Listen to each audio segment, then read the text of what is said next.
Muy bien, hermanos, acompáñenme al libro de Proverbios, capítulo 3.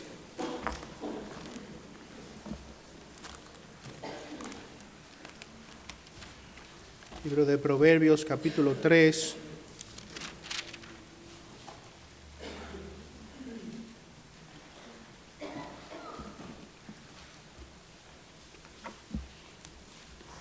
Estamos próximos a culminar este estudio en el capítulo 3 del libro de Proverbios. Luego del mensaje de hoy, nos quedarán solo unos 5 versículos más para terminar. Ha sido todo un recorrido, un libro tan importante, lleno de enseñanzas para el pueblo de Dios. Un libro que ha sido parte de la lectura diaria de muchos cristianos. Y espero que haya sido de gran bendición para ustedes explorar las verdades contenidas en este capítulo. Y quiero animarles, hermanos, a todos ustedes, a que el libro de Proverbios se constituya en la dieta diaria de ustedes. Es un libro lleno de instrucción para el pueblo de Dios, instrucción práctica y directa para poder vivir la vida cristiana. Así que vamos a leer esta porción de esta mañana, Proverbios capítulo 3, y vamos a estar estudiando en el día de hoy los versos 29 y 30. Proverbios capítulo 3, versos 29 y 30, dice así. Vamos a orar luego de haber leído. No trames el mal contra tu prójimo, mientras habites seguro a tu lado. No contiendas con nadie sin motivo, si no te ha hecho daño. Vamos a orar.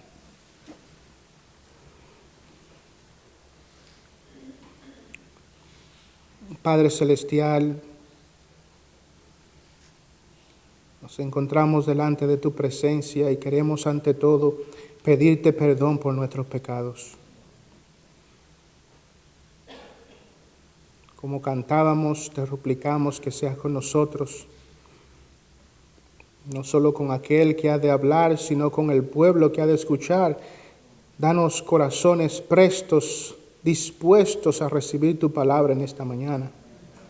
Danos corazones comprometidos, decididos a obedecer tu palabra, sea cual sea la demanda que ella nos traiga en este día.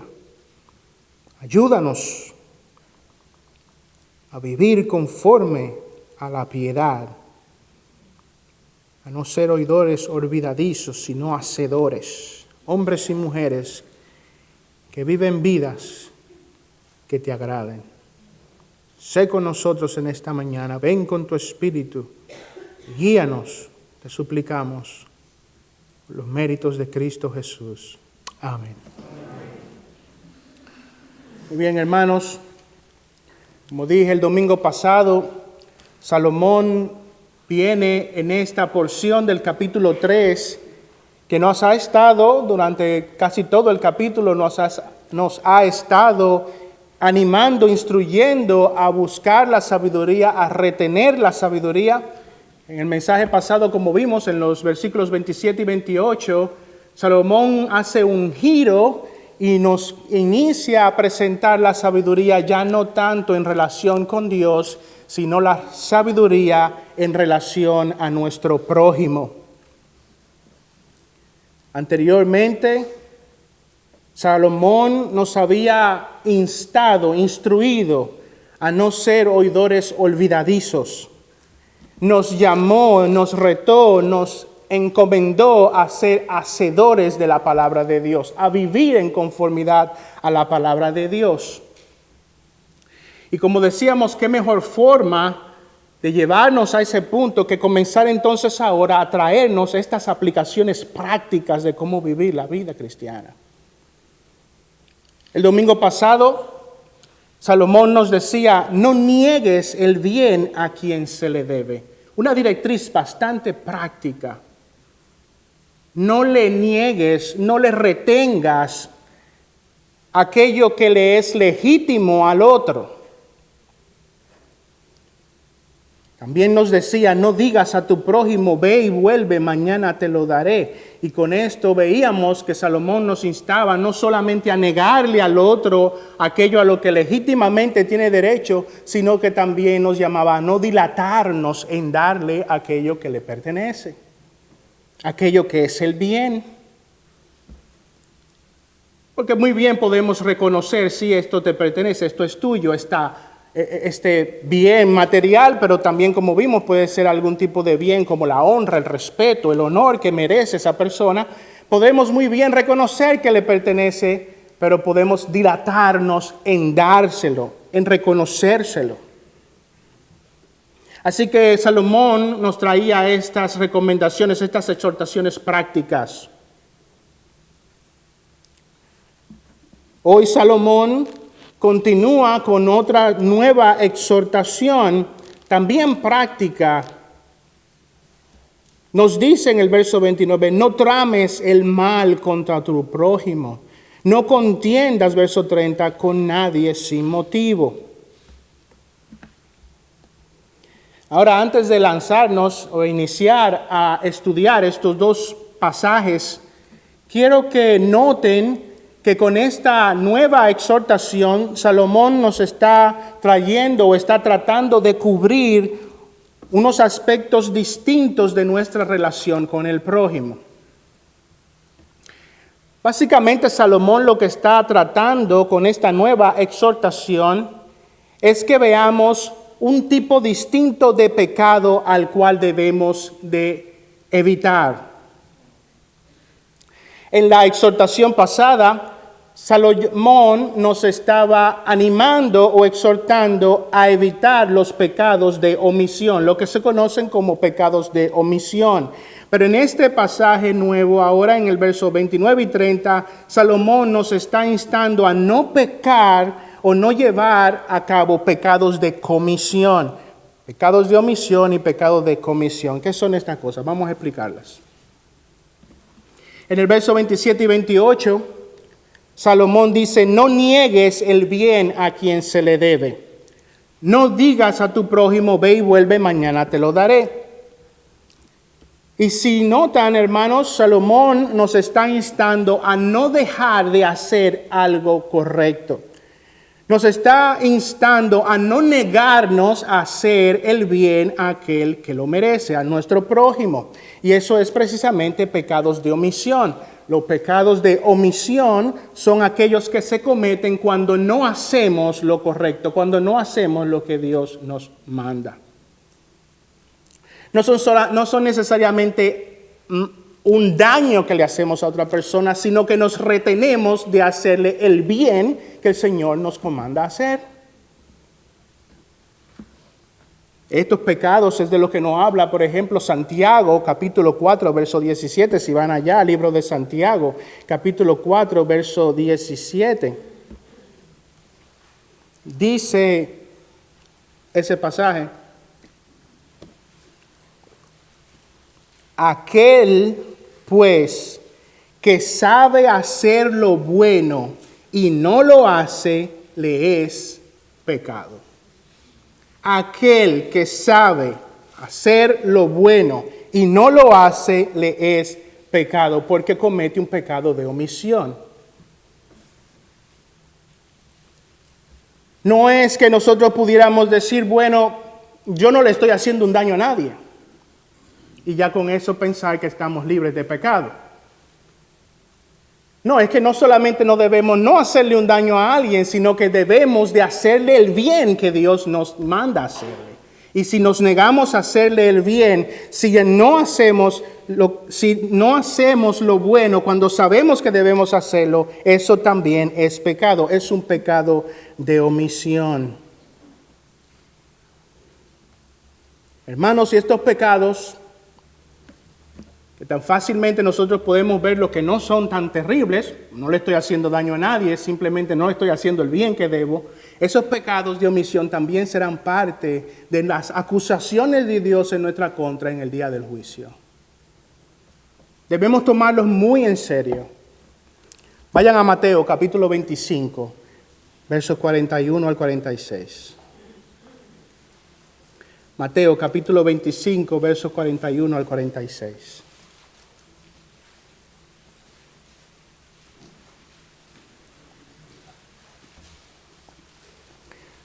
Dice el pasaje, Mateo 25, 41. Entonces dirá también a los de su izquierda: apartaos de mí, malditos, al fuego eterno que ha sido preparado para el diablo y sus ángeles.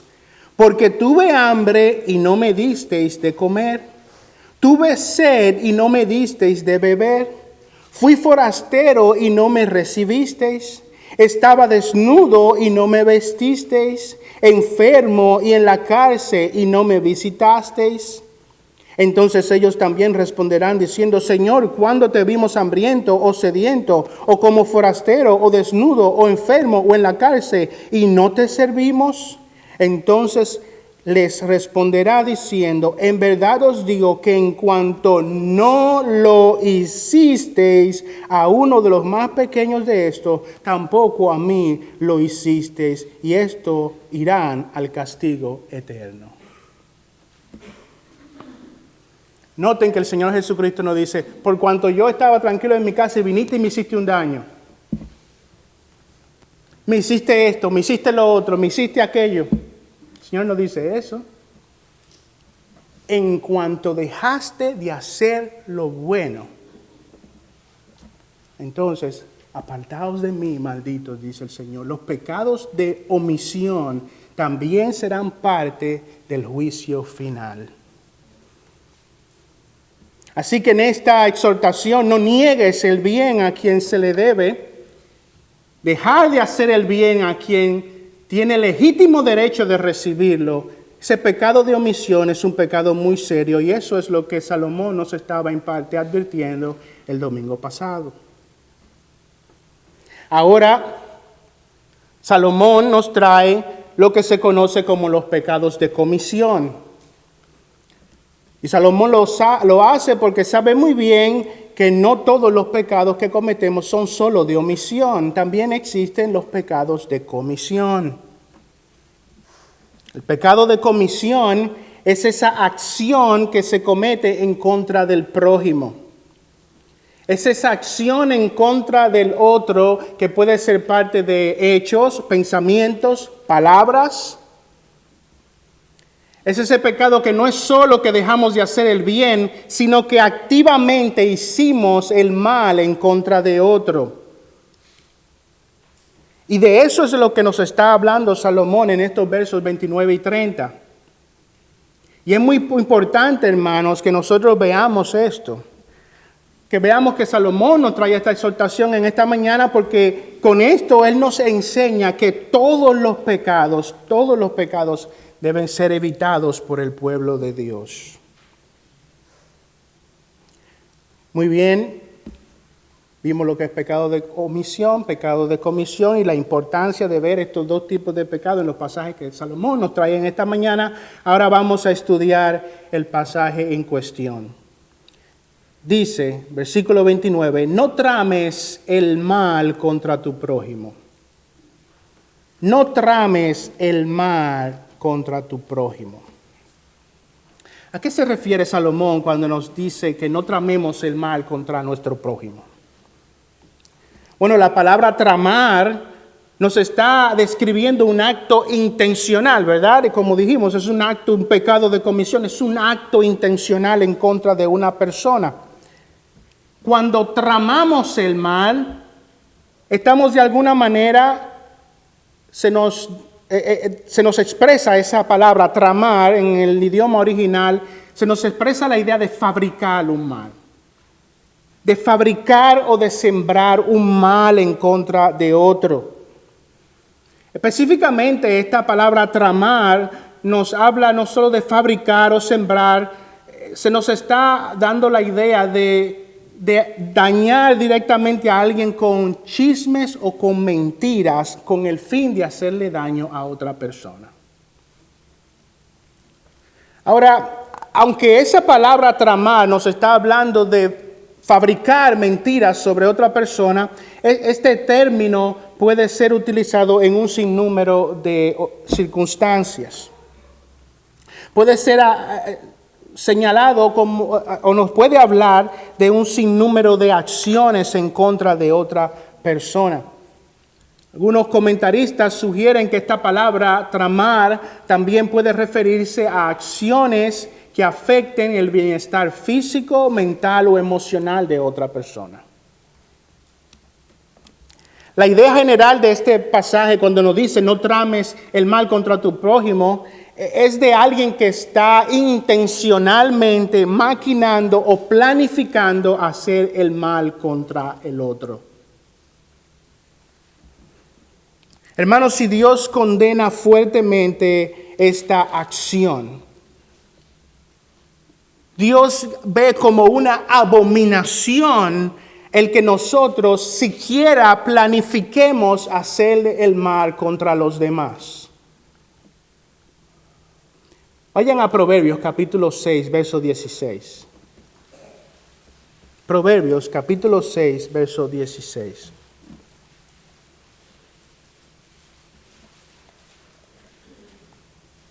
Para que ustedes vean lo terrible, la forma tan terrible en la que Dios ve el planear hacer el mal contra los demás.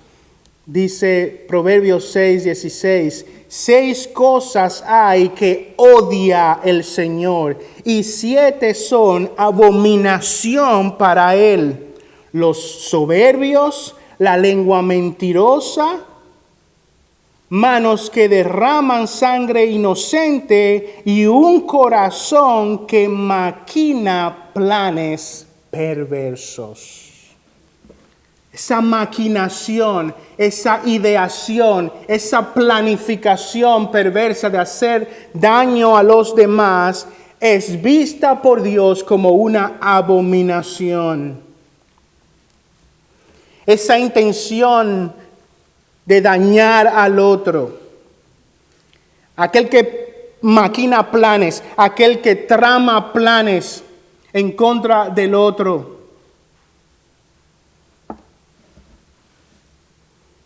es un gran pecado delante de los ojos de Dios. Te pregunto, amigo, hermano que estás aquí, ¿alguna vez en tu corazón has tramado el mal contra tu prójimo?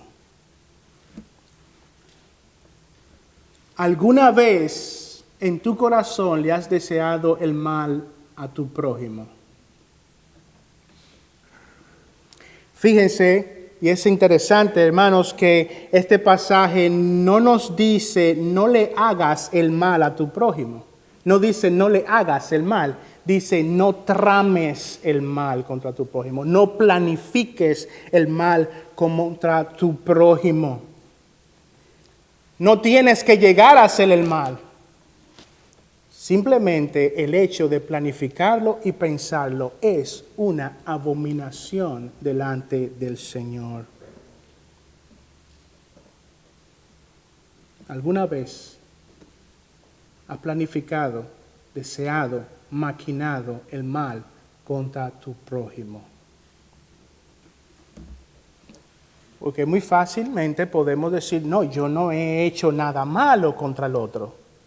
Yo no he actuado directamente en contra de nadie, pero en el corazón, en tus ideaciones, ¿has planificado, le has deseado el mal al otro?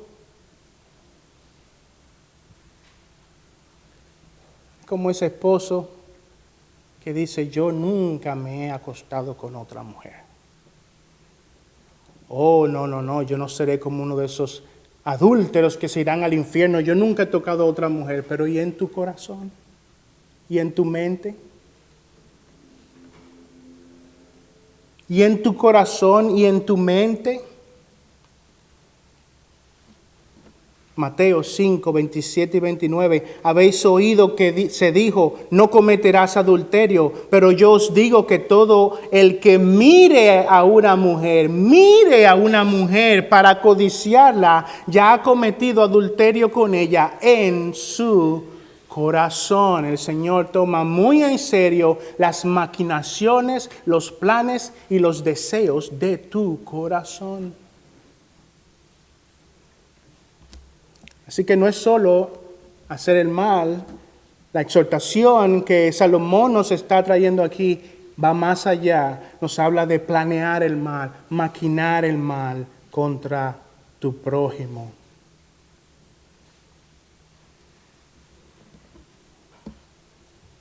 No trames el mal contra tu prójimo. Es la exhortación práctica que Salomón te trae en esta mañana. A todos los niveles de acción, de palabra y de pensamiento. Ahora Salomón, hermanos, añade un detalle muy interesante a esta exhortación. Porque dice, no trames el mal contra tu prójimo mientras habite seguro a tu lado, dice el pasaje. No trames el mal contra tu prójimo mientras habite seguro a tu lado. Otras versiones dicen mientras habita confiado junto a ti. La frase habita seguro en el original nos da la idea de alguien con quien convivimos. Alguien cercano a nosotros. Nos da la idea de alguien que confía hasta cierto punto en nosotros. Y eso se puede ver en un sinnúmero de circunstancias. Aquel que habita junto a nosotros no es solamente alguien que vive con nosotros. Tu prójimo habita seguro a tu lado, quizás porque es tu amigo y tiene confianza en ti. Tu prójimo habita seguro a tu lado, quizás porque nunca se esperaría recibir de ti que hagas el plan en contra de él. Tu prójimo habita seguro a tu lado porque quizás él entiende que aunque hayan diferencias entre tú y él, nunca se imaginaría que tú pudieras cavilar, pensar o maquinar en hacerle daño. Te entiende o te reconoce como una persona íntegra. Una persona con la cual quizás tienes algún tipo de desacuerdo, pero que nunca se atrevería a desearle el mal o a hacerle el mal. Esa persona habita seguro a tu lado. No se espera eso de ti. En otras palabras, aquel que habita seguro a tu lado está colocado con respecto a ti en una posición de vulnerabilidad. Aquel que habita a tu lado, tu acción lo toma por sorpresa, lo toma desapercibido. Hermanos, si esta descripción que Salomón nos da, este detalle que Salomón nos da, nos habla de la crueldad y de lo abominable que es pecar de esta manera. Porque si es un pecado planear hacerle el mal a alguien que ya nos ha hecho el mal, aún más grande, aún más abominable es planear el mal contra aquel que está confiado junto a nosotros, que no se espera que hagamos una cosa como esa. Este es un detalle importante, porque nos está hablando de lo inmenso y deplorable que es una actitud como esa, el planificar, el hacer el mal contra los otros, cuando no se espera que nosotros actuemos de esa manera. Este pasaje nos está describiendo una traición, nos está describiendo una deslealtad. Y eso es deplorable. Porque la traición y la deslealtad, el planificar el hacer el daño y el mal a aquel que no se lo espera, te coloca en la misma posición de hombres que han cometido grandes males. Te pone en la misma posición en la que se encontró David cuando traicionó a Urías hitita. No solamente tomó a su mujer, adulteró con su mujer, sino que para no ser descubierto lo traicionó, le fue desleal y lo envió a morir al campo de batalla. Eso es una actitud deplorable. Lo que Salomón nos está hablando aquí describe a personas como Judas, quien entregó al Señor con un beso.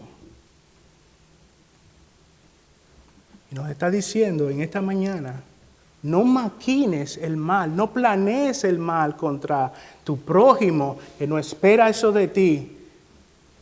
Es una actitud abominable.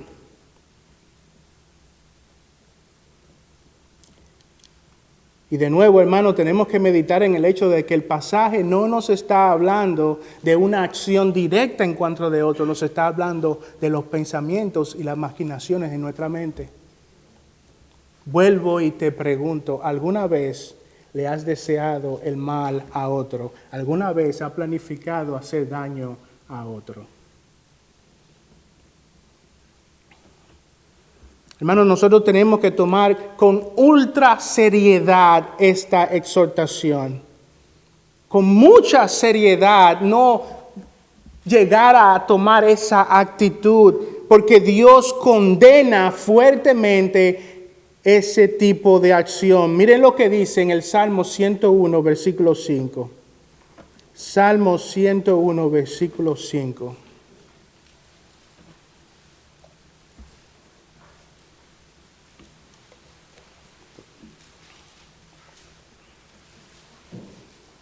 Dice allí, Salmo 101, verso 5, destruiré al que en secreto calumnia a su prójimo.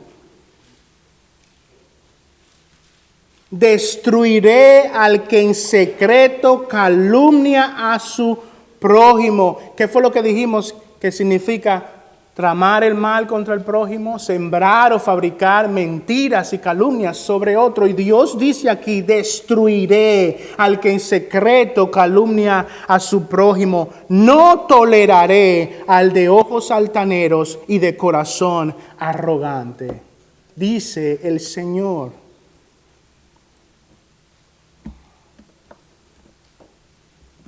Nos libre el Señor de tomar una actitud como esta. Nos libre el Señor de la deslealtad. Nos libre el Señor de la traición. Nos libre el Señor de pensar, cavilar, ni siquiera darle la oportunidad a nuestra mente y corazón de planear o desearle el mal al otro. No trames el mal contra tu prójimo mientras habita seguro a tu lado. Es la exhortación de Salomón en esta mañana. Bueno, en el verso 30, Salomón lo que nos está presentando es básicamente una reiteración de lo que nos presentó en el versículo 29. Dice, no tengas pleito con nadie sin razón. No tengas pleito con nadie sin razón. Y esta palabra pleito en el hebreo original nos da la idea de traer acusaciones contra alguien sin un motivo legítimo. Esa es la idea que tiene detrás de esa palabra.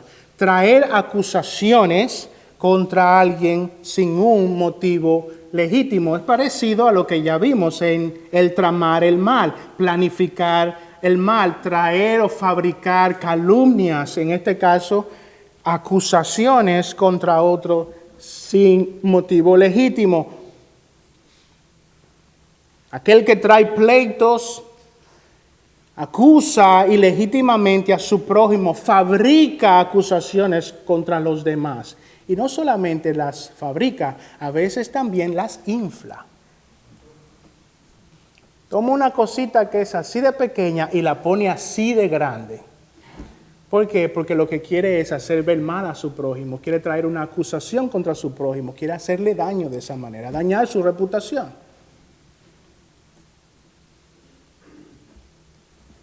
Y con esa actitud imita a Satanás, quien es conocido en la Biblia como el acusador.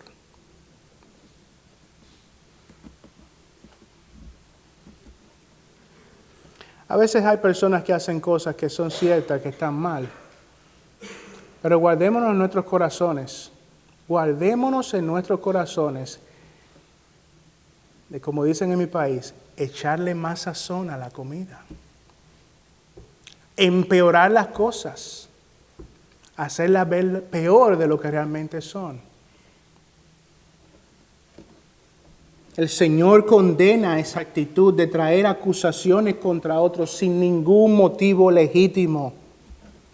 No tengas pleito con nadie sin razón. No acuses a nadie sin ninguna razón legítima. Y bueno, la segunda parte de ese verso 30 lo que hace en cierto modo es explicar por qué no debemos traer acusaciones contra otros sin razón. ¿Por qué? Dice el pasaje, si no te han hecho agravio. Es que no tienes razón para presentar esa acusación.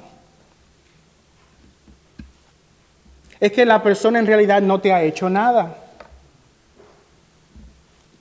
Es que la persona no tiene nada legítimo por lo cual ser acusado. El problema no es traer acusaciones. El problema no es reprender cuando se ha hecho el mal. De hecho, la Biblia nos encomienda y nos llama a reprender al que peca. A llamar al arrepentimiento a aquel que falta al Señor y a su prójimo. Sí, porque hoy día la postura de muchos en la iglesia es de no acusar a nadie de nada. Es de no llamarle la atención a nadie. Es dejar que pase el pecado impune. Esa es la actitud de mucha gente en la iglesia. Tú allá, yo acá. Por eso mucha gente no se quiere ser miembros de las iglesias. Porque no quieren, como dicen en inglés, accountability. No quieren tener que dar cuentas. No quieren pastores que les llamen a la atención y les recuerden lo que la Biblia les demanda. Es el mundo en el que vivimos hoy. Personas de pieles de cristal que quieren constantemente que se pare en el púlpito un animador, que se pare en el púlpito un cheerleader, que le tire porras y los haga sentir bien. Si yo tuviera que hacer eso todo el tiempo, tengo que arrancar las páginas del libro de Proverbios de la Biblia, porque hoy te está diciendo, no acuses a tu prójimo sin ninguna razón. Y tengo que preguntarte, ¿has tú hecho eso? ¿Has maquinado hacer el mal contra otro? Bueno, si este versículo está hablando de ti, no te va a gustar eso. No, traer reprensión, llamar a la atención es bíblico. Demanda, la palabra de Dios nos demanda, no solo a los pastores hacia los miembros de la iglesia, es unos a los otros. Que no podemos hacernos de la vista gorda y cerrar nuestros ojos ante el pecado rampante. Es que nuestro llamado es a oponernos al mal. Es que estos pasajes son altamente valiosos porque nos impulsan y nos llaman a una vida de santidad. A ver todas las implicaciones de cómo esto puede aplicarse a nuestras vidas. ¿Para qué? Para ser más como el Señor Jesucristo. Para luchar contra el pecado y la inmundicia que aún habita en nuestros corazones. Las iglesias no son universidades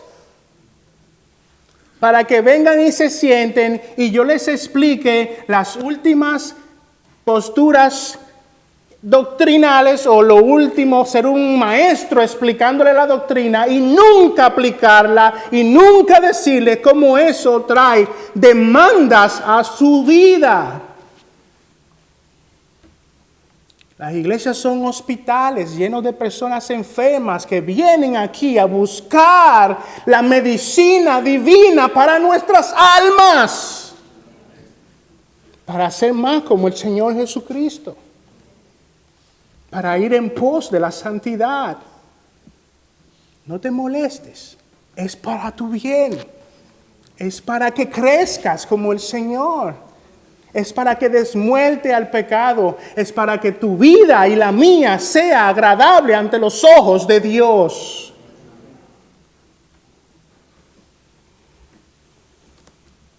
Y Salomón nos está diciendo aquí: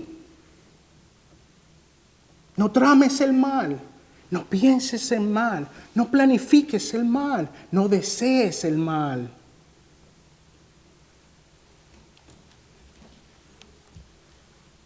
No seas injusto, que porque una persona no te cayó bien, que porque estás en contra de la opinión o la perspectiva de otra persona,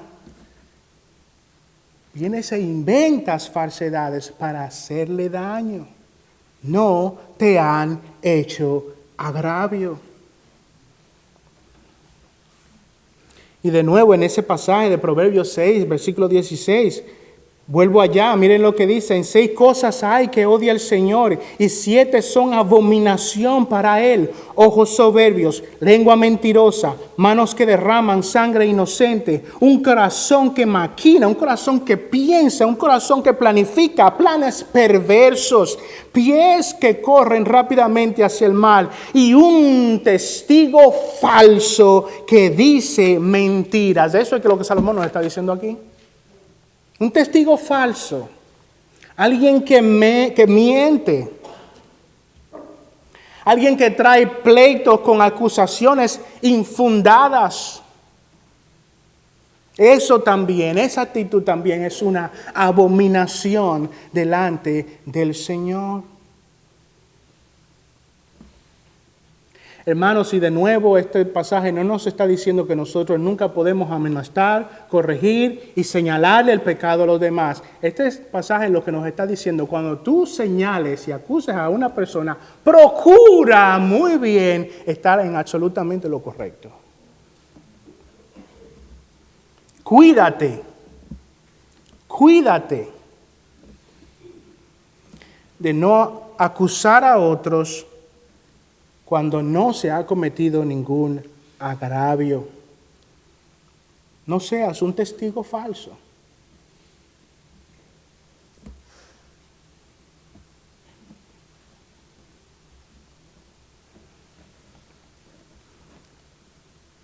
Hay ocasiones que tenemos que ir la milla extra para asegurarnos. Y especialmente los pastores tenemos que ser muy cuidadosos en esto. Ir la milla extra.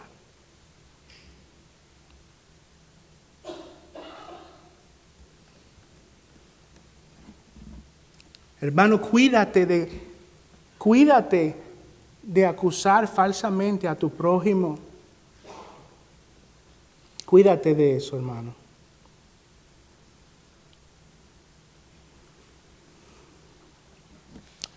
Muy bien, para concluir, puede que digas en esta mañana: pastor, yo he tramado el mal contra mi prójimo. Yo he traído falsas acusaciones contra mi prójimo. Yo he tramado el mal contra mi prójimo. ¿Qué debo hacer? Bueno, amigo, hermano, el perdón de Dios está ahí a nuestra disposición. Debemos pedirle perdón a Dios y pedirle perdón a nuestro prójimo cuando lo hemos acusado falsamente, cuando hemos fabricado cosas en contra de nuestro hermano, cuando le hemos acusado ilegítimamente. Lo primero que debemos hacer es pedirle perdón a Dios. Porque nuestros pecados son primariamente contra Dios. Aunque nuestro prójimo se ha visto afectado, aunque nuestro prójimo ha recibido el daño de manera directa, nuestros pecados son ante todo y primariamente contra Dios. Así que nuestra urgente motivación, lo que nos debe urgir más que nada, es de buscar el perdón de Dios. Ir a Dios, rogar por el perdón, primero a Dios. Miren allí en 2 de Samuel, capítulo 12, vayan allá. 2 de Samuel, capítulo 12.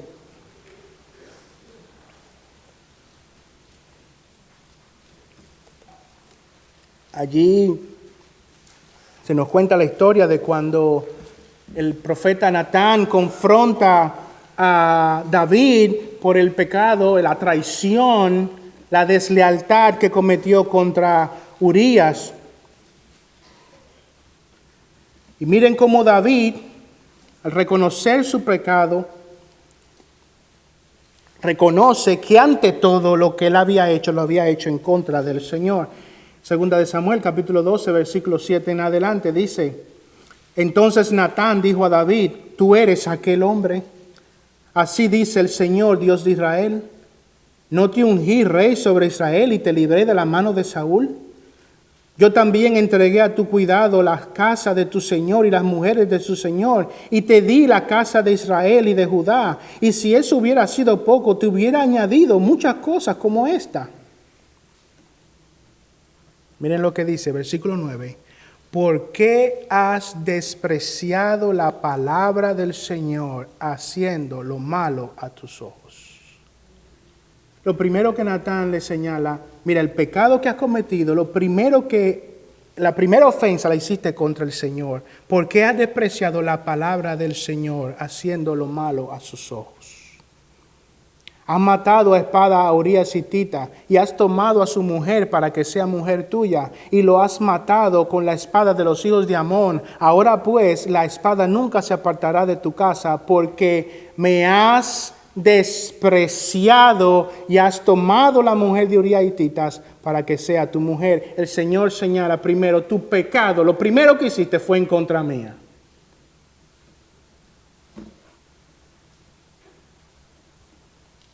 Tu mal, nuestros pecados son primariamente primero contra Dios. Y el perdón que debemos buscar primero es el perdón de Dios. Eso fue lo que hizo David. Miren ahí en el versículo 13. Entonces David dijo a Natán: he pecado contra Urías hitita. No dice eso. Lo primero que David reconoce es: he pecado contra el Señor. He pecado contra Dios.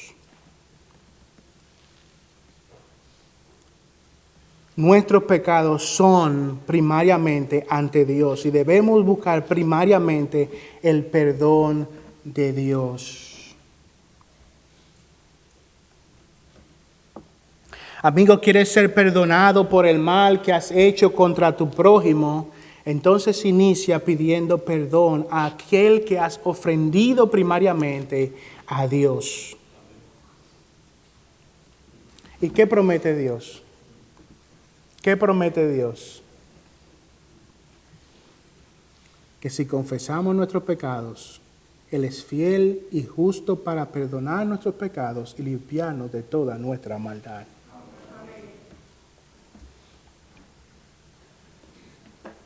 Amigo que estás aquí sin Cristo,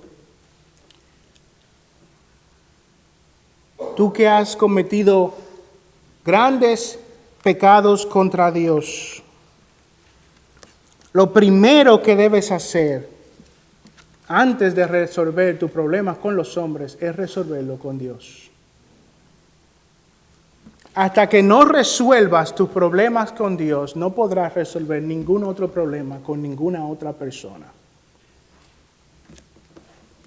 El problema está aquí. Es que por naturaleza nosotros no queremos buscar el perdón de Dios. Por naturaleza nosotros rechazamos a Dios. Tú debes ir ante Dios y pedir perdón por tus pecados, pero tu naturaleza pecadora te impide ir a Dios. Eso es lo que dice la palabra: no hay injusto ni aun uno, no hay quien entienda, no hay quien busque a Dios. Tú por ti mismo no puedes buscar a Dios. Tú necesitas una obra sobrenatural del Espíritu Santo para ir de rodillas y pedir perdón a Dios. Así que comienza pidiendo por eso. Señor, ayúdame, te ruego, a poner en mí el perdón necesario que tengo que buscar en ti. Haz en mí esa obra. Haz en mí esa obra. El don del arrepentimiento.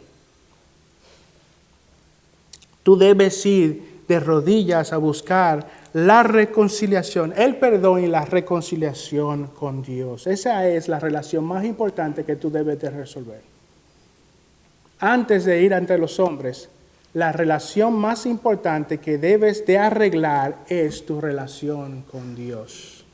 Y eso solo es posible a través de la persona de Cristo Jesús. Poniendo tu fe en Cristo Jesús, reconociendo que no es por tus obras, reconociendo que no hay nada en ti que ni siquiera te haga ir en busca de Dios. Tú debes de rogar, suplicar para que Dios haga una obra sobrenatural en tu vida y te lleve a los pies de Dios buscando el perdón a través de Cristo Jesús. Arrepentimiento. Tú necesitas arrepentirte de tus pecados y poner toda tu fe en Cristo Jesús. Esa es la relación más importante que tú tienes que resolver. Bueno, primero debemos de ir y pedir perdón de Dios. Pero luego debemos de ir también y pedir el perdón de nuestro prójimo. Debemos de ir ante aquel que hemos ofendido. Debemos de ir ante aquel ante quien hemos o en contra de quien hemos tramado hacer el mal.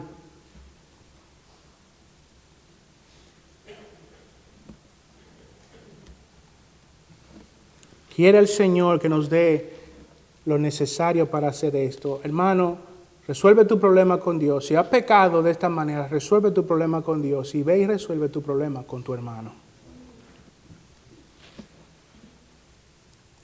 Ahora tú puedes que digas: pastor, yo no he sido el ofensor, yo he sido el ofendido. Yo no he tramado el mal contra alguien, alguien tramó el mal en contra de mí. Yo no acusé a nadie, alguien me acusó a mí. Mi prójimo tramó planes en mi contra. Mi prójimo me acusó ilegítimamente y ahora él se acerca a mí y me pide perdón. ¿Qué debo hacer? Tú debes perdonar a tu prójimo. Perdonar a tu prójimo. Romanos capítulo 12, versos 17 y 19 dice: no paguéis a nadie mal por mal. Procurad lo bueno delante de todos los hombres. Si es posible, en cuanto dependa de vosotros, estad en paz con todos los hombres. Tú no debes vengarte, tú debes buscar el bien de tu hermano. Perdonar a tu prójimo cuando te pide perdón. El corazón del Hijo de Dios está siempre dispuesto a perdonar. Siempre debe de estar dispuesto a perdonar. Lucas 17, versos 3 y 4 dice: si tu hermano peca, repréndelo. No te quedes callado. No deje que crezca adelante en tu corazón la ira, la molestia, que te lleve luego a chismear y acusarlo. Ve delante de él, repréndelo. Si tu hermano peca, repréndelo. Y si se arrepiente, perdónalo. Dice la palabra de Dios. Perdónalo. La disposición del corazón del cristiano es a perdonar como nosotros hemos sido perdonados por Dios. Efesios capítulo 4, verso 32. Sed más bien amables unos con otros, misericordiosos, perdonándoos unos a otros, así como también Dios os perdonó en Cristo. Así como también Dios te perdonó a ti. Perdona a tu hermano.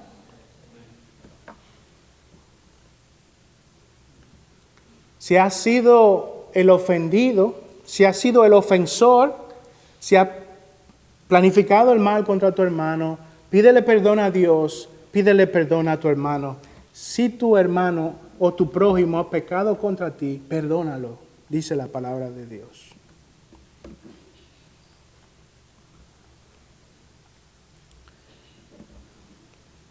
En último lugar, procura hacer el bien a tu prójimo. Porque en ocasiones nosotros podemos decir, sí, yo te perdono, pero tú allá y yo acá. Perdona a tu hermano, pero también procura hacer el bien a tu hermano, a tu prójimo. Así que, dice Romanos capítulo 12, así que si tu enemigo tuviere hambre, dale de comer. Si tiene sed, dale de beber, pues haciendo esto, aguas de fuego amontonará sobre su cabeza. No seas, dice el versículo 21, no seas vencido de lo malo, sino vence el mal con el bien. Vence, dice el pasaje, lo cambié, vence con el bien el mal. Eso es una tremenda cura, tremenda medicina. Cuando tenemos resentimiento con nuestro hermano, hazle el bien, vence el mal con el bien, vence con el bien el mal.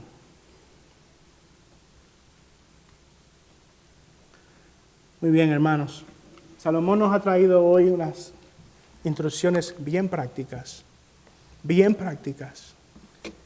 Se aplican a nuestras vidas. Que el Señor nos ayude a ser cristianos que viven de esta manera. Que el Señor nos ayude a vivir de esta manera. Pero la única forma en la que podemos vivir de esta manera es siendo llenos del temor del Señor. Reteniendo la sabiduría. Viviendo por la sabiduría. Llenos del temor de Dios. Que el Señor nos ayude a esto, a vivir así, para la gloria de su nombre. Vamos a orar.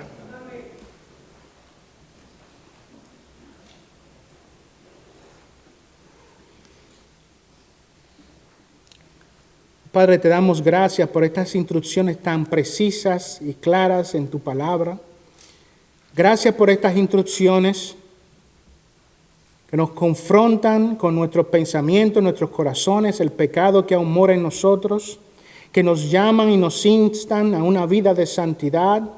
Estas aplicaciones, estas exhortaciones que se aplican a tantas esferas de nuestra vida, ayúdanos a vivir conforme a tu palabra. Te rogamos, oh Dios, que estas palabras no vengan a nosotros y seamos oidores olvidadizos. Padre, llévanos a cada uno de nosotros en pos de la santidad, a parecernos más a nuestro Señor Jesucristo. Haz de nuestra iglesia una iglesia conformada por hombres y mujeres que no escuchan esta palabra con un ceño fruncido, que no produce en esto incomodidad, sino que decimos gloria a Dios porque nos ha traído instrucción a nuestros corazones. Ayúdanos a vivir por esta palabra. Ayúdanos a darle muerte al pecado. Ayúdanos a darle muerte a la carne. Que todo esto redunde para tu gloria. Te lo pedimos en el nombre de Cristo Jesús. Amén.